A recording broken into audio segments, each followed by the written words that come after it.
Our first speaker here today, we have the great honor of introducing Professor Jonas Ebbesson from Stockholm University, who will be talking around the title, The Potential of Law and Multi-Level Regulation Concerning the Baltic Sea Environmental and Coastal Areas. The floor is yours, Jonas.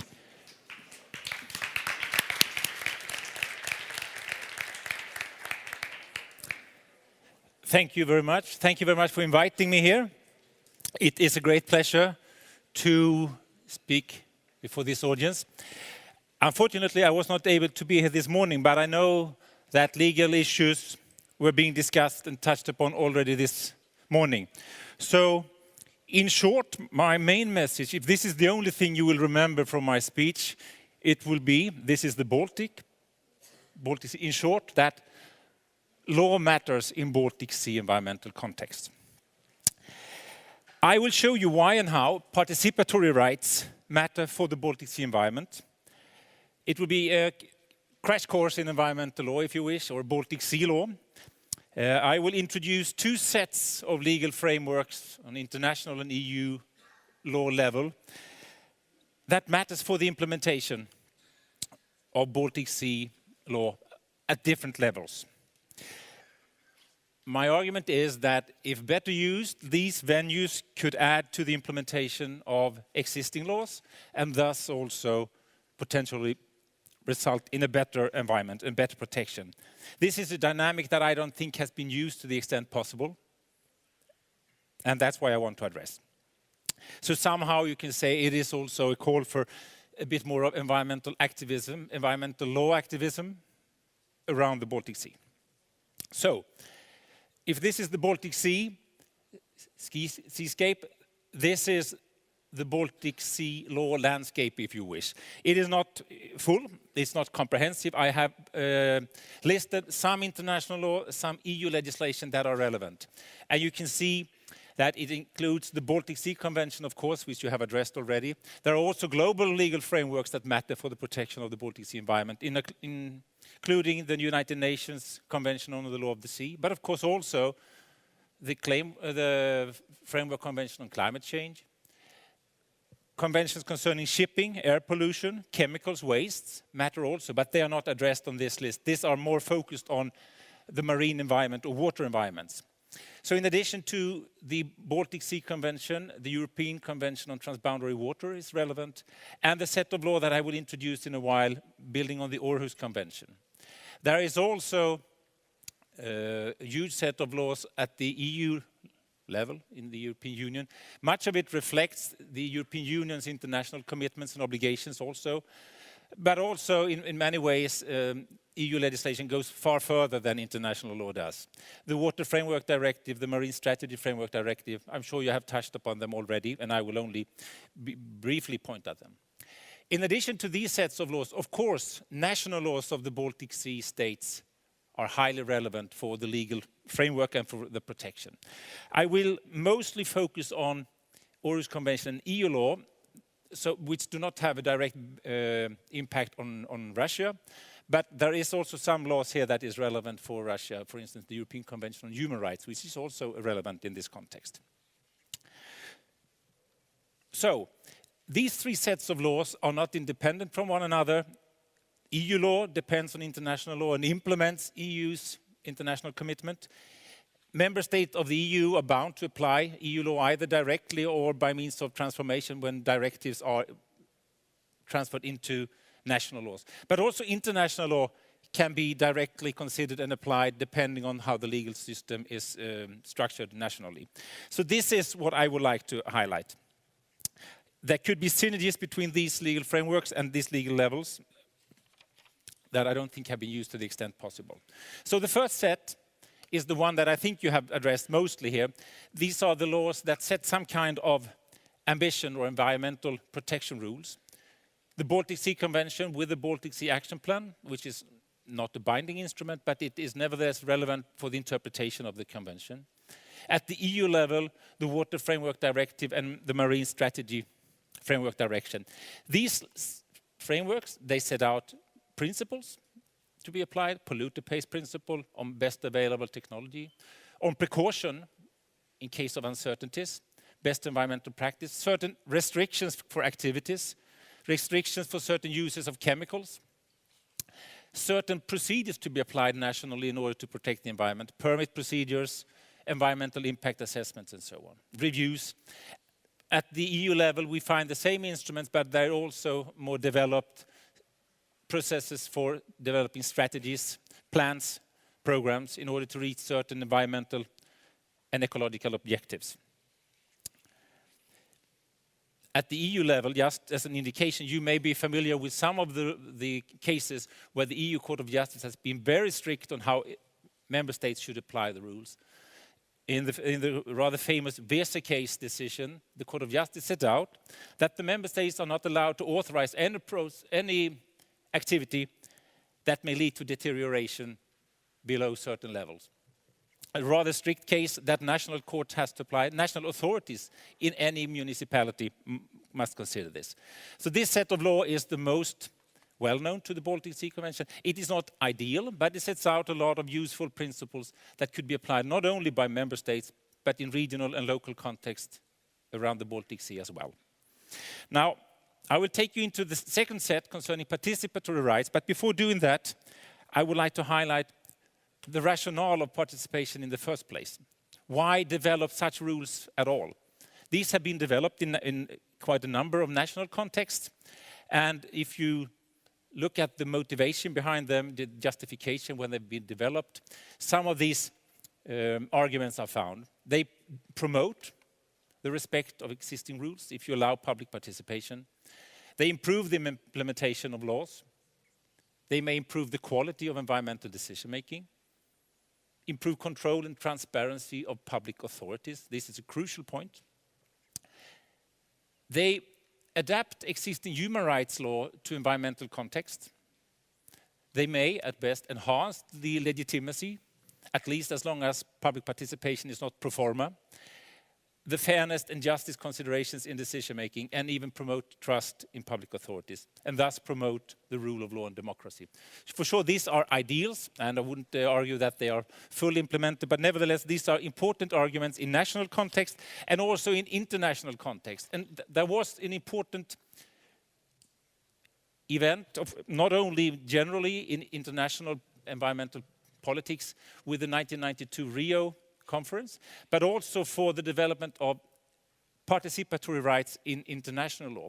Previously, public participation, access to information, and so on, had been seen as national matters only. But there was a political momentum in the early 1990s with the fall of the Berlin Wall, when certain issues that had previously been seen as national became internationalized, so to say. So with the Rio Declaration, which I would say in the environmental area, it's what the 1948 UN Declaration on Human Rights is for the human rights area. One of the principles set out, Principle 10, addressed that states should ensure that members of the public have access to environmental information, that they can participate in decision-making processes, and that there should be judicial and administrative proceedings, including redress and remedy by the parties. This was something new. This was not a legal document, but nevertheless, it inspired in the European context the development of the Aarhus Convention that I will come back to. I just want to highlight again which elements we identify in these legal frameworks when we are referring to public participation. It's not only to participate in decision-making, to have the right to comment and give views as a means to promoting environmental protection. It also links to the right to access to information. Public participation can never be meaningful unless those who participate have access to relevant information that exists. So the right to request and receive environmental information is a necessary means for public participation. But as the European Court of Human Rights has pointed out, it is also a right for anyone to know what kind of risks he or she is exposed to have right to know what kind of activities, hazardous activities, are located in the vicinity, for instance. Access to justice is a means to have decision-making, decisions, acts, and also omissions, lack of activity, corrected. A right to bring action before a court or court-like body in order to have actions and omissions reviewed. Now let's go back to the Baltic Sea and have a look at what exists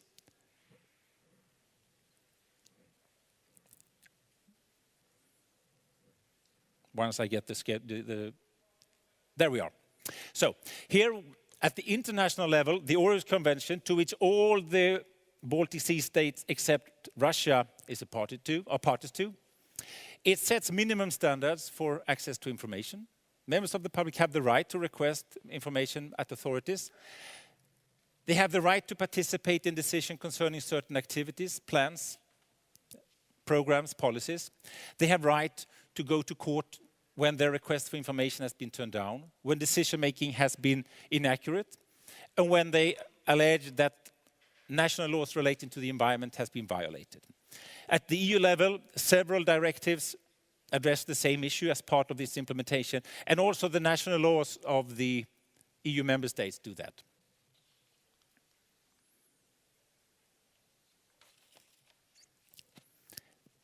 Here we find a list of the content of these legal frameworks. And again, it's at international law, it's at EU law.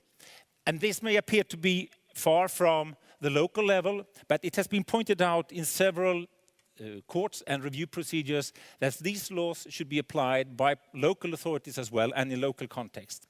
In addition to the legal frameworks that I just listed, there is also a scheme of courts and review bodies who apply these laws or examine the implementation and compliance by the states or the EU that are parts to this.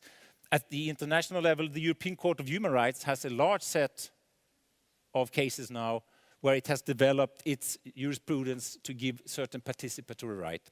Also pointed out that if you have a court decision in your favor in environmental matters and you're not able to have the local authorities following that court decision, the country fails to ensure your right to a fair trial. So it's not only the right to go to court, but also to have your rights enforced that has been addressed. The Århus Convention Compliance Committee, in which I'm very active, I'm chairing that committee. We have had several cases concerning lack of compliance by the parties in various environmental matters. Rather few, if any, however, address the situation in the Baltic Sea environment as such, or the participatory right related to the Baltic Sea. The European Court of Justice has been highly important for the implementation of the participatory rights in the EU member states. It hasn't done as good with respect to access to itself, but it has done has had an enormous impact to promote participatory rights in the EU by its rulings on the Århus Convention. And again, the national courts of the Baltic Sea do so as well. So this is a scheme of how these regimes and courts work together. The European Court of Human Rights, the Århus Convention Compliance Committee, has had some impact on the European Court of Justice, which in turn has had an enormous impact on the member states, as I pointed out. So where does this bring me? I have pointed out one set of law, which refers to the environmental standards, degree of protection, ambitions, restrictions, and the other one referring to participatory right and right to access to information, access to justice. So my point is that we can use to a better extent than so far what I call here the Århus regime, building on the Århus Convention, including the related EU laws, in order to promote or achieve or do better with respect to the Helsinki framework, that is the Baltic Sea Convention, the Helsinki Convention, with its related instrument, including the Baltic Sea Action Plan, the EU Water Framework Directive and Marine Strategy Directive, to a better extent than we have seen so far. The two sets of international and EU law, in combination with national law, provides for a much more dynamic schemes than I think has been fully recognized. Again, states and the EU has to apply international law.